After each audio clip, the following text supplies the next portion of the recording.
Hello friends, কেমন আছেন সবাই? আশা করছি সবাই ভালো আছেন, আমিও ভালো আছি।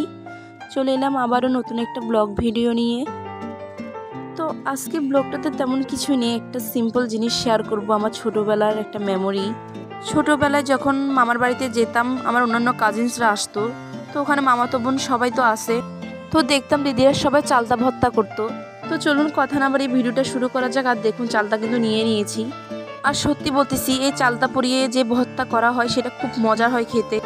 এই তো দেখুন আমার মা কিন্তু রান্না করতেছে। তো ওখানে দেখতাম আমার দিদিরা চালতাটাকে, মানে যখন মামিরা রান্না করতো, মামিদের রান্না হয়ে যাওয়ার পর যে ছাইটা থাকতো ওখানে কিন্তু চালতাটা দিয়ে দিত। তো ওখানে চালতাটাকে পুড়িয়ে তারপর এটাকে ভর্তা বানাইতো। দেখি আমি করতে পারি কিনা। আর আজকের ভর্তাটা কিন্তু আমি বানাবো না, আমার মাসিতো বোন এই ভর্তাটা বানাবে।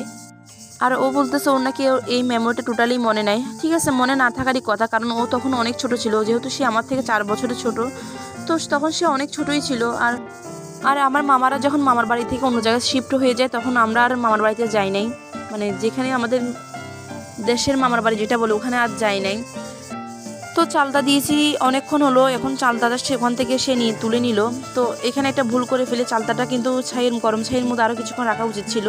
আর যেহেতু মা পাতা দিয়ে রান্না করছিল, তাই আগুন কিন্তু খুব তাড়াতাড়ি নিভে যায়। আর যদি লার্কি দিয়ে রান্না করতো তাহলে কয়লার মধ্যে অনেকক্ষণ আগুন থাকতো, কেননা কাঠের আগুনে কয়লা হয়, আর কয়লাতে তো অনেকক্ষণ আগুন থাকে। তো যাক, কি আর করা। তো এখন দেখুন শিলপাটা নেওয়া হয়ে গেছে, এবার এটাকে কেটে নিবে।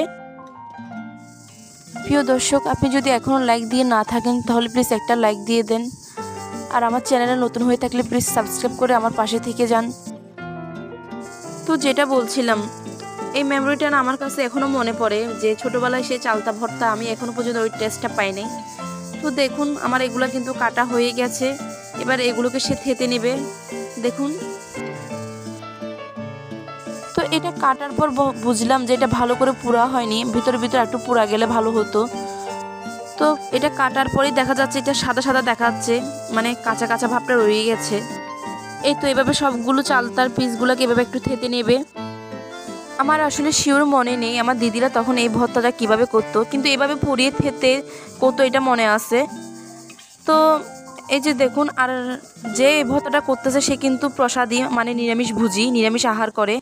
তো আমার যারা দিদিভাই বন্ধুরা আসো, তোমরা এটা বুঝতে পারবা। তো তার জন্য এটা কিন্তু আমরা মায়ের ভোগের রান্নাঘরে করছিলাম, আর এটার জন্য আমরা বাইরে এক্সট্রা কোনো আচার ইউজ করি না এখানে।